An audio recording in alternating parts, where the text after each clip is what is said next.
Hey class, today we're going to continue with chapter 8. We're going to do section 4 and learn about polar bonds versus nonpolar bonds. So covalent bonds actually differ in how those bonded atoms share electrons. Sometimes they share them very nicely and equally, and sometimes one wants to be a little bit more selfish than the other, and so there's an unequal sharing. How they share electrons is actually going to determine a lot about their molecular properties that these compounds show. So when we look at them, the nuclei of an atom is going to be pulling on those shared electrons. So let's say I have hydrogen, the positive nucleus is going to want to pull those electrons this way, and then say we have a hydrogen over here, its nucleus is also going to want to pull those shared electrons its way as well. Kind of think of this as a tug of war. Now, when those atoms in a bond pull equally, keyword, this usually occurs with identical atoms.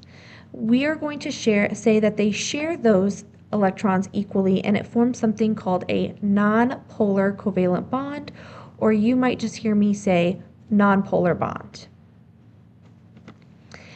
On the other hand, a polar bond, which is also referred to as a polar covalent bond, is going to be when those electrons are shared unequally. So again, unequally is the key term here for polar. So how do we know something is going to be shared equally versus unequally? In order to know that, we're going to bring about this idea that we learned in chapter 6 of electronegativity. So electronegativity, as a reminder, is the ability of an atom in an element to attract electrons. So how strongly or how badly do those atoms want those electrons? So I put electronegativity chart here, and I've also put one on the back of your periodic table. You're going to notice some slight differences, and that's okay. One thing, your periodic table will actually include xenon, but the one in your notes does not. So make sure that you write in your notes xenon's electronegativity value is about 2.6. You're going to notice that there's no other noble gases, and that's just because a lot of other noble gases will not form bonds. Xenon is kind of special just because of how big that atom is and how far those valence electrons are away from the nucleus. One thing to know is that the more electronegative an atom is, the more strongly it's going to want to pull those electrons closer to it. And since it's going to pull those electrons closer to it, they get a slight negative charge. Not a fully negative, because they're not stealing them completely, they're just moving them a little bit closer to themselves. The less electronegative atom is going to be slightly positive. Again, because those electrons are not going to be as close to it. It's not going to lose it completely, so that's why it's slightly positive. Again, the higher the electronegativity value, the greater the ability of that atom to attract its electrons. So if we look at something, let's say hydrogen and chlorine bonding together, such as HCl, when we look at this, hydrogen's electronegativity value, if we look at the table, is 2.1. Chlorine's value, on the other hand, is about a 3. So again, hydrogen's 2.1, chlorine's about a 3. These values are different from each other, and so we're actually going to see a polar bond be created. So what exactly does that mean for hydrogen and chlorine? What that means is, since chlorine is the higher electronegativity, it's going to get a slightly negative charge. Hydrogen has the lower electronegativity value, so it's going to be a slightly positive. And we represent that using this little guy right here. And this is actually a Greek letter that stands for delta. It's actually a lowercase delta. And all that means is that I have a partial positive, and then over here I have a partial negative charge. We can also, instead of just putting the delta symbol, we can actually draw an arrow to represent which electron is going to be slightly more negative or pull those electrons its way. So chlorine again is going to be the slightly negative because again it's pulling those electrons towards it, and hydrogen is going to be slightly positive. Think about instead of them being equally in the middle, we're going to say that chlorine has them right next to it. So notice that chlorine tends to get those electrons towards it.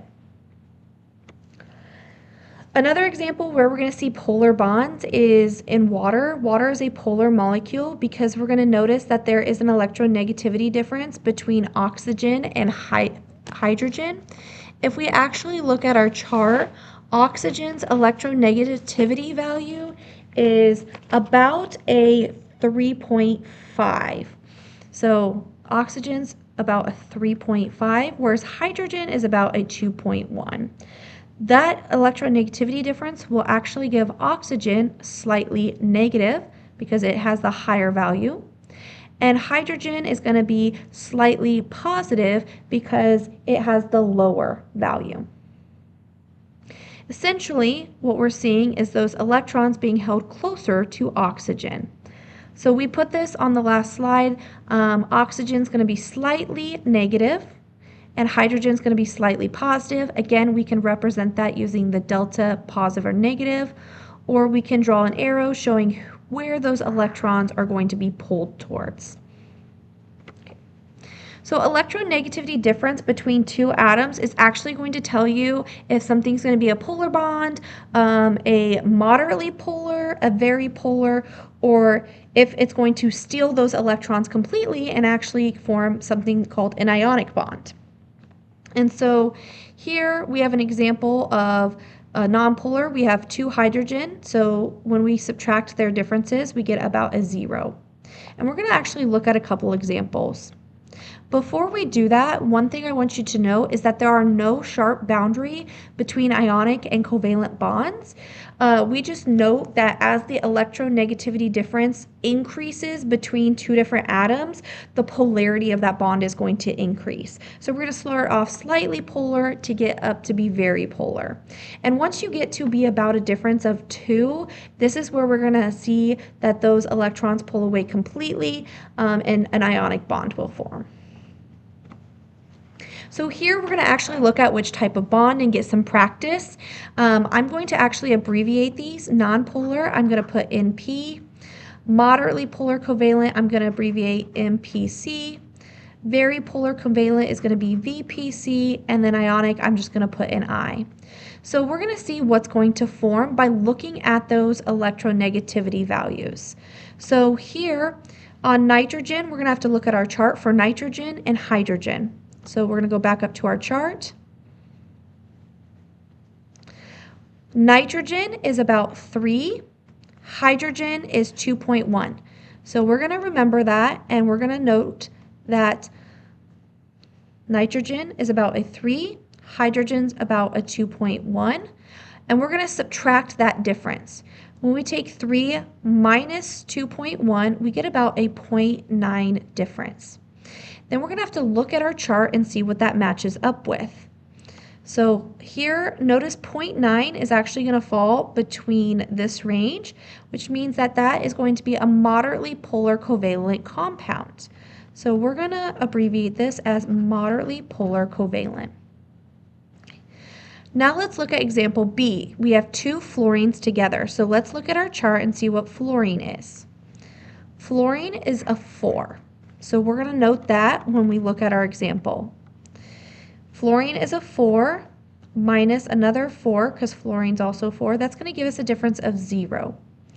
Then we're going to go look at our chart. If our difference is 0, that means that we are actually going to be nonpolar, which is actually really cool. Next we have calcium and chloride. So we're going to look at those two values. And while we're there, we're going to also find aluminum so we don't have to keep flipping back and forth. So we're going to find aluminum's 1.5. Calcium is about 1. And chlorine is about 3. So 1, 1.5, and 3. So we got about 1, 0.5, 1, and then 3. I'm going to double check that just in case I put them in the wrong spot. Aluminum is a 1.5. Okay. Now we're going to subtract it and we're going to look at its difference. So 1 minus 3 gives me a difference of 2. You can put -2 if you want, but we're just looking for the difference. And then 1.5 minus 3 gives me a difference of about 1.5. Now that we subtract those, let's look at our chart. CaCl is going to be, if we look at our chart, 2 and greater, so that's going to be ionic when we look at it. And then aluminum and chloride has about a 1.5, so if we look at that, that kind of falls here of very polar covalent. So very polar covalent. One thing I want you to know is that I did say that this is a range, so I'm going to go back to that slide that shows that. There is no sharp boundary between ionic and covalent. So even though our numbers actually show that aluminum and chlorine is a very polar covalent, we should recognize that aluminum is a metal and chlorine is a non-metal, and so this actually forms an ionic compound, even though the numbers kind of show that it should be covalent. Okay. Now that we kind of look at what is polar and what is non-polar, we have to look at what does that mean for a molecule as a whole, instead of just a single thing bonded to something else. Just because there is a polar bond present does not mean that the entire molecule is going to be polar. In order to be a polar molecule, one end of the molecule must be slightly negative and the other end must be slightly positive. And so the effect of polar bonds and polarity is going to depend on shape and orientation of those bonds. So shape is a big one. For example, carbon dioxide has 2 polar bonds. The bond between carbon and oxygen, oxygen's more polar, so it's going to pull those electrons towards oxygen. Same thing on this side. However, because of the shape of carbon dioxide being linear, those polarities end up canceling, and this molecule as a whole is non-polar. Whereas water also has polar bonds, but because its shape is bent rather than linear, these polar bonds will not cancel each other out, and water ends up being polar. So again, it all comes down to shape. So this little kind of checklist is how you can help keep yourself straight if something is polar or non-polar. And you should ask these questions one by one. If the molecule is linear and the outside atoms are the same, the structure is going to be non-polar. So what does it mean if they're different? If those outside atoms are different, that means we are going to see a polar molecule. So we kind of just flip those statements.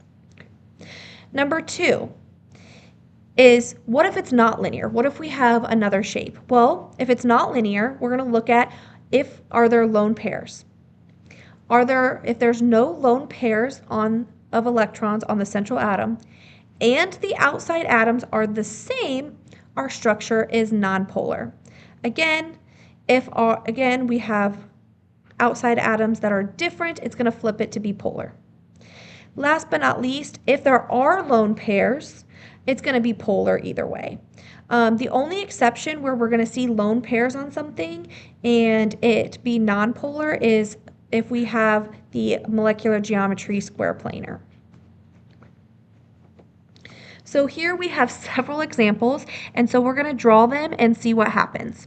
So I'm just going to save time by not drawing all the little electrons on fluorine. However, your worksheet should have these all drawn out because we're only going to focus on our central atom. Here I have my central atom, and if we go back to our rules, it is not linear, so we can go to rule number 2. If there are no lone pairs. Okay. So if we look at this, there's no lone pairs. And then we have to check. And the outside atoms are the same. They're the same. So it fulfills both criteria. The structure is nonpolar. So this first structure we actually say as nonpolar. Now let's look at structure, the second one. nitrogen bonded to 3 hydrogen. And then we end up having here. Again, we're going to look at this shape and we're going to notice it is not linear. So when we look at it, we're going to say, is there lone pairs or no lone pairs? So we're going to look at this. There are lone pairs on it, so we're going to follow rule number 3. So here are my lone pairs right here.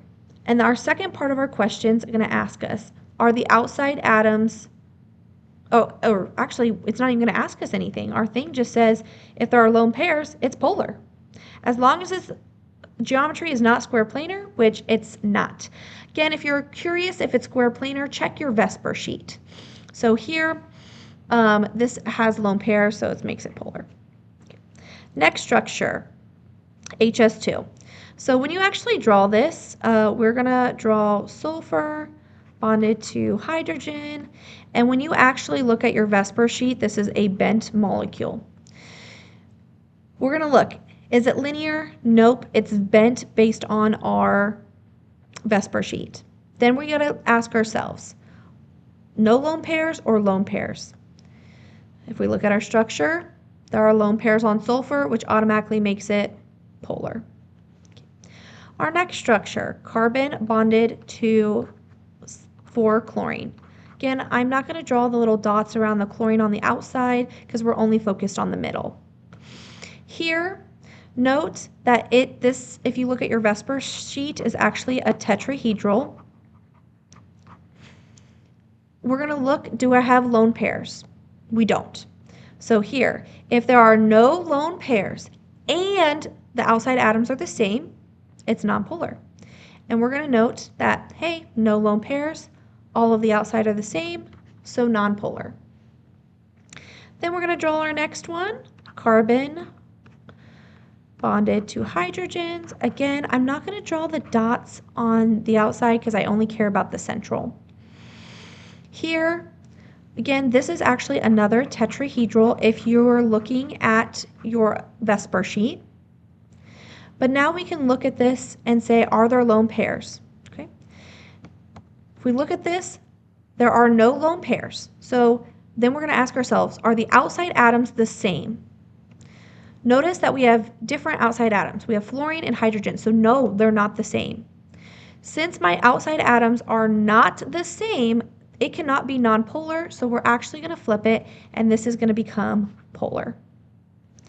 Last but not least, carbon bonded to 3 hydrogen bonded to iodine. Again, usually iodine has dots around it, but we're only going to focus on the middle. If we're focusing on the middle, this is actually another tetrahedral. Man, I've been giving you a lot. So it's not linear, so it doesn't follow rule number 1. And we're going to look, is there lone pairs? No, there's no lone pairs. So then we must make sure, are the outside atoms the same? Nope, the outside atoms are not all the same because I got iodine and hydrogen. So because there are no lone pairs and the outside atoms are different, we must flip this structure and this becomes polar.